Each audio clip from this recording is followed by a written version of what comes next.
Selanjutnya kita coba, membahas ya bagaimana,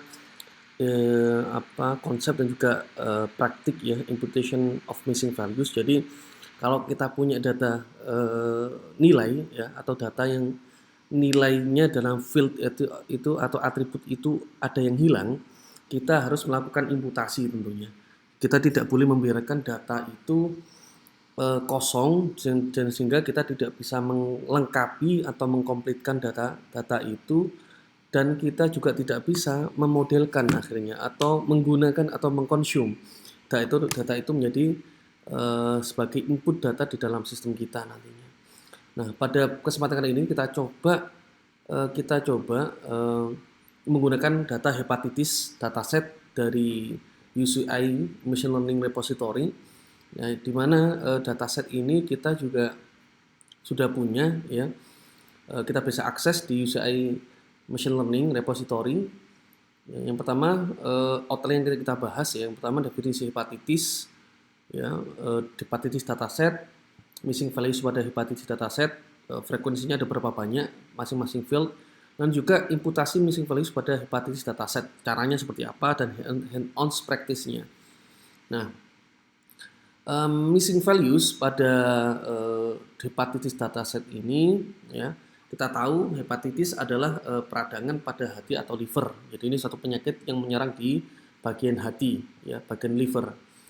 Nah, hepatitis bisa jadi disebabkan oleh beberapa penyebab ini ya secara konsep medisnya. Infeksi virus, kebiasaan mengkonsumsi alkohol, penggunaan obat-obatan tertentu, penyakit autoimun, dan kondisi penyakit lainnya. Gitu kan. Nah,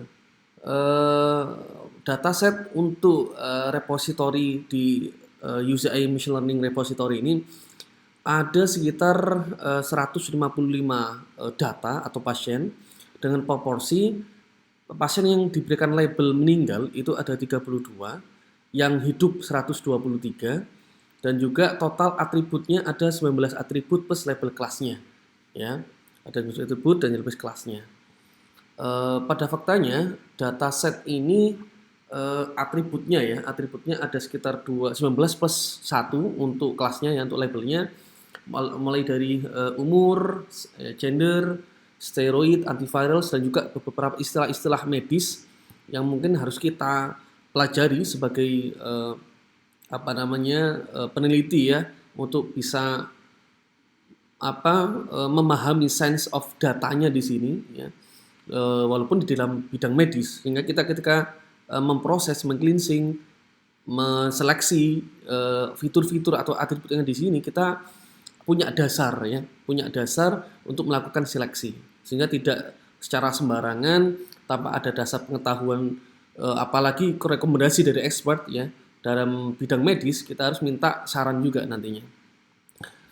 Baik, ini adalah jumlah missing pada masing-masing atribut ya. Steroid ada 1, fatigue ada 1, Malaysia ada 1. Yang paling banyak di sini adalah protein ya, atribut protein ini ada 67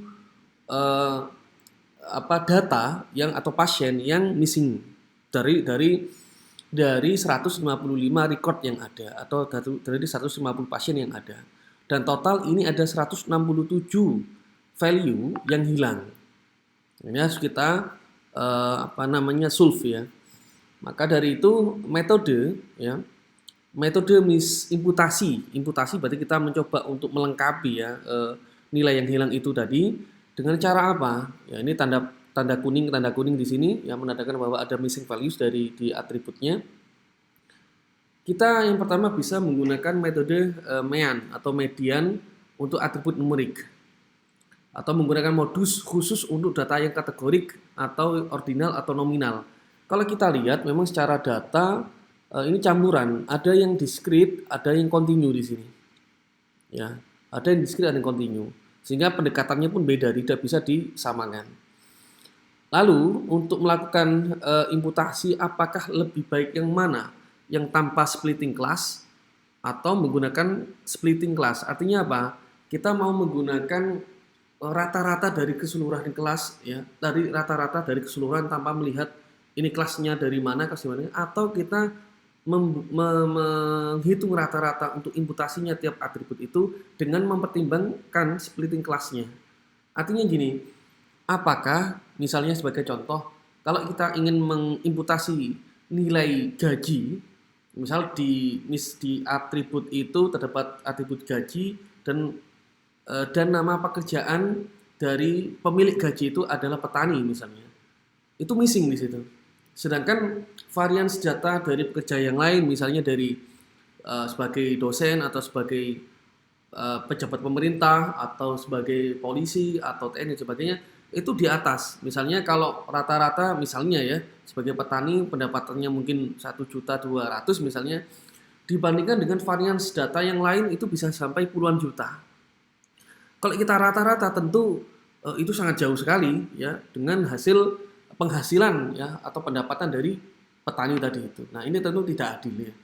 Bisa dibayangkan label-label ya atau nama pekerjaan itu adalah label dari kelas tadi itu. Nah, sehingga ini perlu dicoba secara eksperimen ya. Apakah nantinya hasil imputasi berdasarkan rata-rata tanpa mempertimbangkan splitting class, ya jadi kita langsung rata-rata dari keseluruhan, atau kita mengimputasinya berdasarkan splitting class, ya kita pisahkan kelas yang die dengan kelas yang live itu kita pisahkan, sehingga nanti karakteristik rata-ratanya itu juga beda nanti hasilnya. Nah, sehingga nanti menurut saya sendiri juga akan representatif ya, bahwa untuk mengimputasi umur pada umur-umur yang di kelas die dengan imputasi pada umur-umur yang pada di kelas live itu memiliki hasil imputasi yang berbeda juga. Nah, itu akan kan kalau kita membicarakan terkait dengan feature atau atribut yang baik itu adalah atribut yang memiliki nilai varians yang baik, yang tinggi ya, tapi representatif terhadap label kelasnya nanti. Daripada varians yang ada di dalam atribut tadi homogen, ya sama semua. Ya, misalnya kalau cancer payudara itu yang diserang adalah perempuan.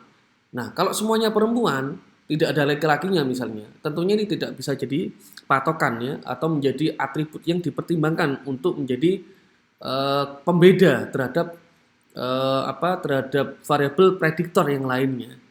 Ya, karena nanti kalau atributnya homogen, maka nilai kontribusinya sangat kecil sekali ya. Karena atribut yang homogen tadi ya ada di kelas die, ya ada juga di kelas live gitu.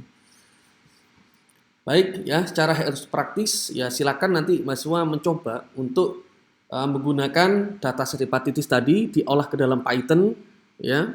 Imputasi tanpa splitting class dan juga yang menggunakan splitting class silahkan dicoba. Nantinya bagaimana hasilnya? Apakah varians yang ada di dalam nilai di hepatitis tadi semakin variansnya baik atau malah tidak baik? Nanti ketemunya ketika kita mencoba memodelkan dengan machine learning. Ketemu nanti kalau imputasi yang splitting class sekian persen akurasinya, kalau yang tanpa splitting class sekian persen akurasinya. Begitu. Ya, silakan dicoba, semoga bermanfaat. Terima kasih. Wassalamualaikum warahmatullahi wabarakatuh.